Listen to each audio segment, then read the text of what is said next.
Hello, everybody. Welcome to the Buckeye Weekly Podcast. I'm Tony Gerdeman, here today by special request with Kevin Noon. Kevin, how's it going? I'm surprised I was able to find my way here. I've obviously been working behind the scenes, but rare day that I get to come out to the Woody, hang out with my second favorite member of Buckeye Huddle, after myself, of course. So take that, Tom. But yeah, glad to be here. Glad to be here as well. We just got done talking with Ryan Day for a quick 15 minutes. This will be the only media availability of the bye week, the off week, whichever your terminology you prefer. So it was a quick session. Not everybody got to get some questions in, and we knew that going in.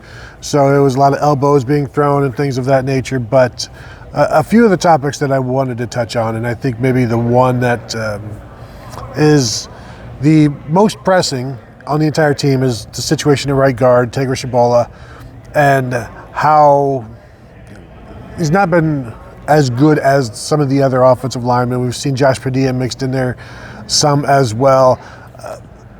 In talking about this, and everybody's wanting to get a question about right guard. What's going to be the situation there? What's going to be the situation there? And the first question that gets asked about Tegra is the fact that he's from the Congo and his family's from the Congo, and how many, that his whole background. And Ryan's like, well, I've had a couple players from the Congo before, and fantastic family. Tegra's very much into football. He's growing every day, which is certainly true. And you get this background on him, and then the next questions, the follow-ups are like, well, what about Josh Padilla? And don't you think maybe it's time for a change, and things of that nature? And what did Ryan like? He's saying we're going to evaluate everything this week, including that.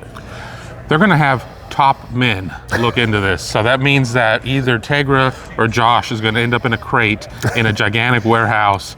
Raiders of the Lost Ark, for you kids out there that have not seen it, check it out. But Google it. Yes, but they're going to, evaluate it. But I think whenever we ask a question of that nature, I think we could have replaced the names with the punter and that situation, or special teams and how that's being handled. We're going to evaluate it. We've got the extra time. The assistant coaches were out on the road. Ryan's obviously here.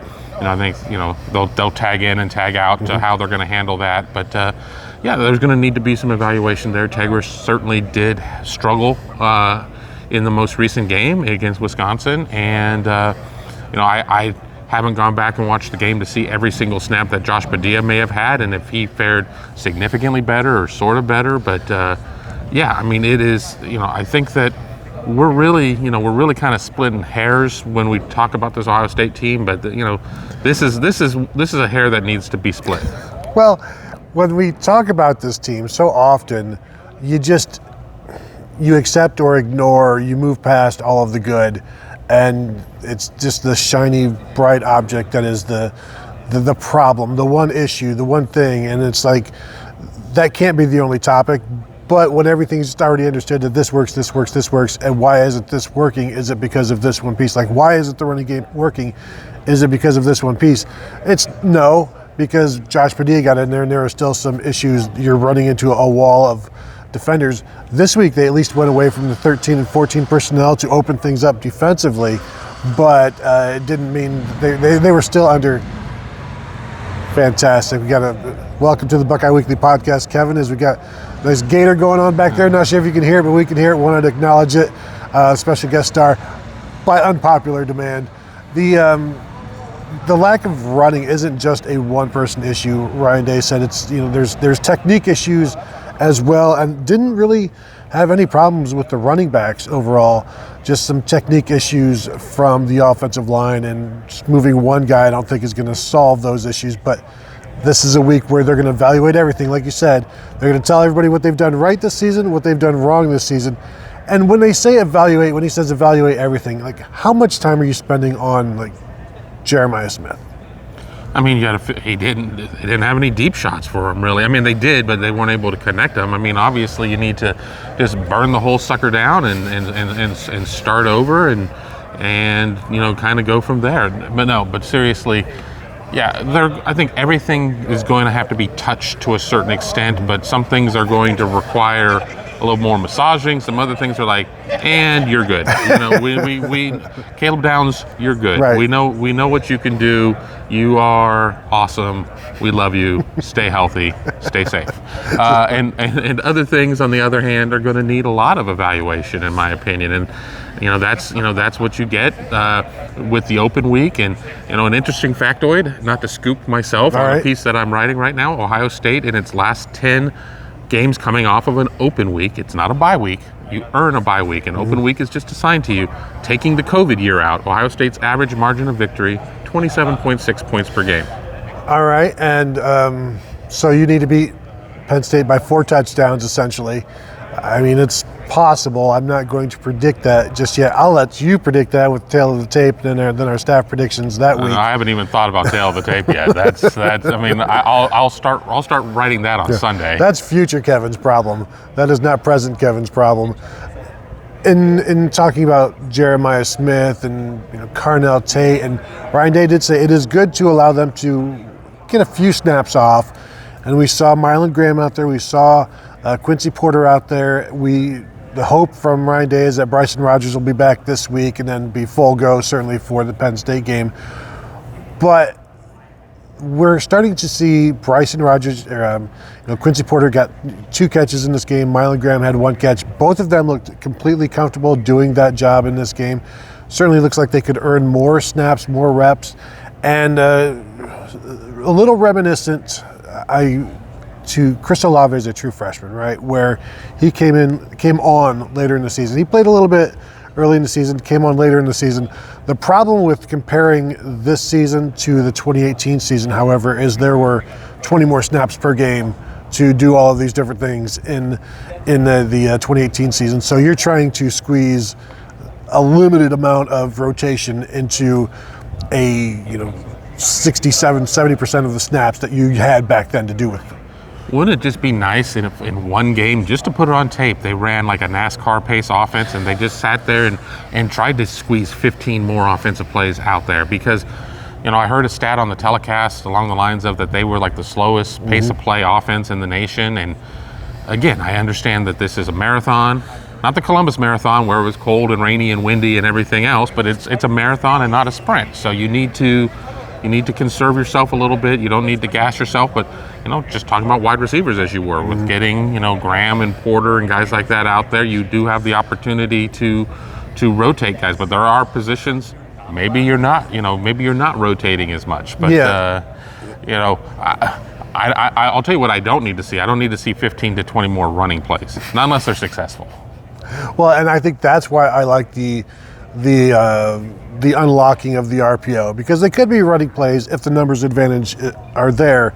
The numbers, the defense forced the passes against in the last game against Wisconsin. So it's like Ohio State's calling RPOs. It could be run, could be pass, depending on what the defense does. Defense is trying to stop the run first, so it's like, okay, you pick up 393 yards passing, and when you look at, you have 90 yards rushing, it's like, boy, that's not enough. But 70 of those were passing. You could add 70 of passing yards on there that were called runs that turned into passes. So that's kind of where the coaches don't get lost in the stats like we do. But still, you'd still like to see on the runs that you do have, that you're doing better than 3 yards a carry, which is what they've done for the last couple weeks, and that needs to change. And one of the other questions that Ryan Day was asked is it time now to start shrinking the running back rotation? They're playing 4 running backs consistently now, and Day was like, yeah, we're not there yet. Well, I mean, they just added one just recently with getting Isaiah West out there. So they're not, they're expanding. They're not contracting. And the reality is we're seeing James Peoples more in the pass game.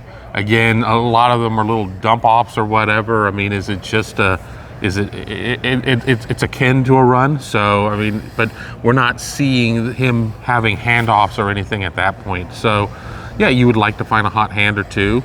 But you want to have everybody ready because we're getting into November. I mean, Ohio State, lo and behold, doesn't play until November. They're done with their October slate at this point, November 1, Penn State. So, you need to have everybody somewhat game ready. But, the more I watch on there, I see running backs maybe not necessarily hitting the right hole, maybe a little bit of impatience, but I'm also seeing missed assignments on the line, and there's a lot to it. So you can sit there and cut your running back rotation to 2, but if you're not sitting there, nobody's picking up the mic who's coming up the A gap. I don't care who you got. Yeah, well, and if they were to, like, a week ago say we need to take this down from 4 to 2, like, you've eliminated Isaiah West at that point. So they're still learning Ryan Day's, like, every snap for these guys, aside from C.J. Donaldson, is a learning experience. And even for C.J. Donaldson, it's a learning experience at Ohio State. So it's too early for them to just start shrinking the load. And as he said, it was also not a lot of carries out there this past week because of the RPO and the defense choosing to stop the run, which forces the pass. So they're still trying to gather as much information on these running backs as possible, and to also allow them to grow as much as possible before they eventually, you assume, say, okay, we're going to go with these 3 guys, these 2 guys for the majority of the time, because it's been a while since they went 3 deep in the running back room, and that was generally due to injuries or like random, like Travion Henderson is now hurt, and now Mayan Williams is in there. Oh, now he's hurt, so now it's Xavier Johnson. Much to Dallin Hayden's chagrin. Yeah, and so exactly. So basically, when you've got 2 guys healthy, that's about all you need, especially in a game where you're snapping the ball 60 times. And to your point about running some tempo and maybe trying to get 80 snaps in the game, I've seen that talked about on our message board, the Buckeye Huddle message board presented by Jeff Ruby's Columbus, where you could get your starters 60 snaps and you could get your backups 20 snaps just by speeding things along. However, like, if you're trying to put these backups, like your backup skill players, in the game throughout the course of the game, now you're still talking like the offensive line is taking the brunt of those 80 snaps. So that's, you got to think about that, how you're gonna work with those guys. But they did run some tempo at times. They do it, strategically, because when you do it constantly, then the defense can prepare for it. But I think it is effective when we see it. But the passing game, Kevin, on Saturday was running backs, tight ends, receivers, everybody involved. And right now, Julian Sayin's on another level. It really is. I mean, you thought he might hit 400 yards, but then again, there was a point of where when you hit 400 yards passing, it's like, well, they're one-dimensional. On Saturday, I'm like, they're going to hit 400 yards. Yeah, they're kind of one-dimensional at this point, even though, to be fair, to your point and everything else, so a lot of those yards that were there could be considered rushing yards and everything else. But, Julian Sayin leading the nation, 80%, 80% passer. Something else from my by the numbers piece that's coming out this week, I kind of look at other Ohio State quarterbacks in their first 7 starts. I just don't want to recite my whole piece here, because then I'm going to have to go back and rewrite it. That's in there, so look for that to come out on Thursday, probably in place of tail of the tape. But Sayin has been sharp, and it appears that, especially in that Wisconsin game, the limiter was taken off of the U-Haul at that point. It was not like you could floor it and you're only going to go 67 miles an hour because they just weren't going to let the engine rev anymore. There was a lot more, I think, that they let him throw, because if you look early in the season, he was only throwing outside the numbers, a lot more safe throws. He's not somebody who is really trying to fit it into the tightest of windows.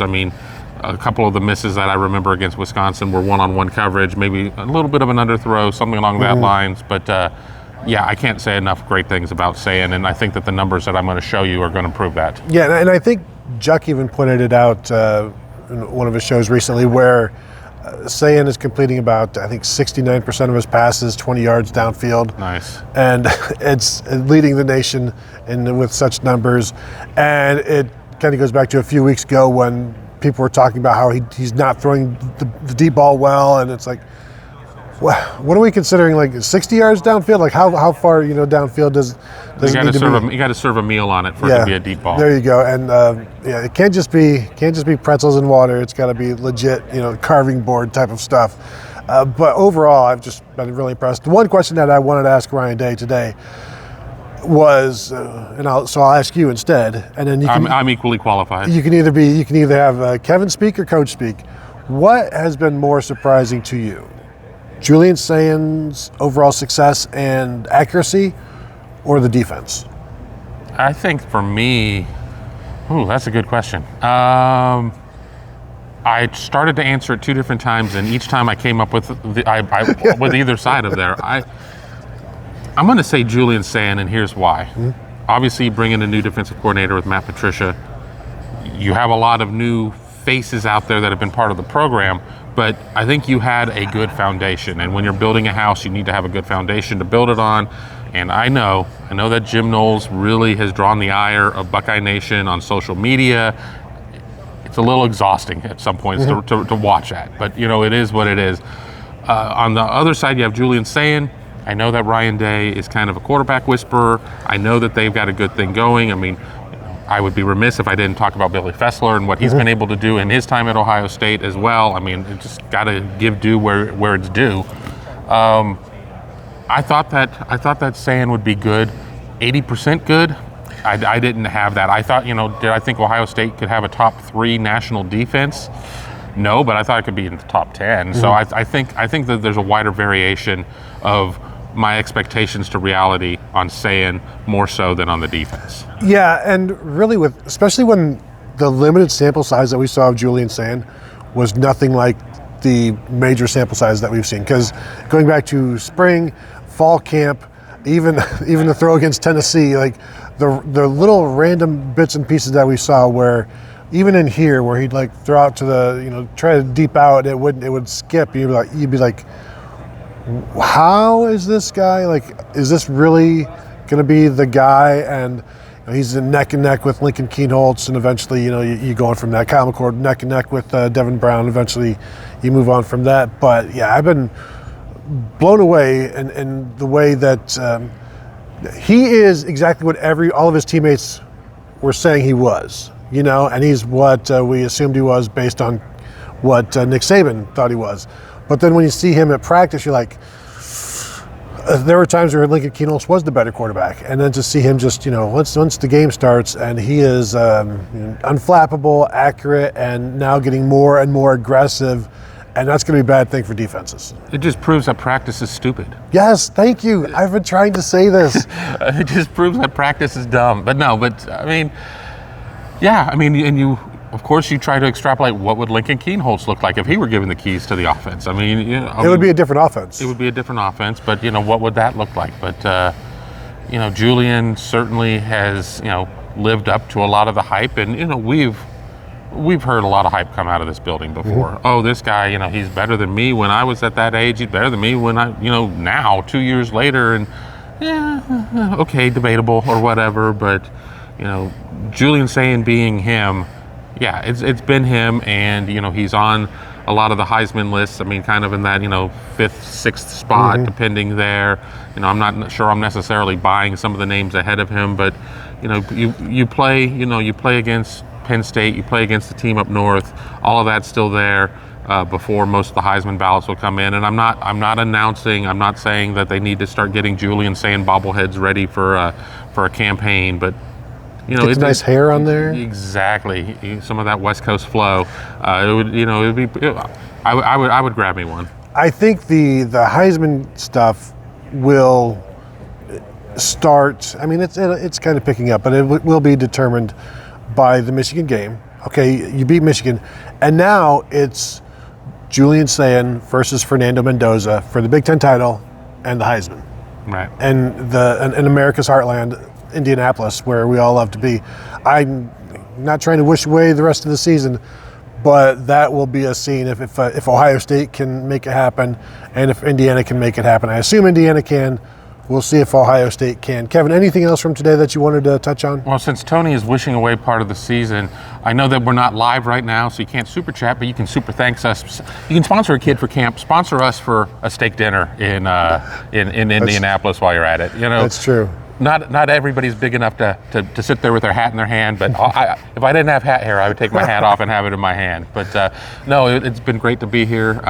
We knew it was going to be a quick, a quick set of interviews. I think he was up there a total of 12 minutes, which is honestly about 4 minutes longer than I thought he would be. But enjoy the open week. I don't know what I'm going to be watching this weekend in terms of national games. Just, it would have been better if this would have been flipped with last week, because there were more games that I was interested in. Well, there's some sneaky good SEC games this week, so some more top 12 versus 14. Somebody's going to get knocked out of the playoffs, something like that. So I'm looking forward to whatever. I'll be watching it and not going anywhere and just enjoying it. So for Kevin Iverson, I am Tony Gerdeman.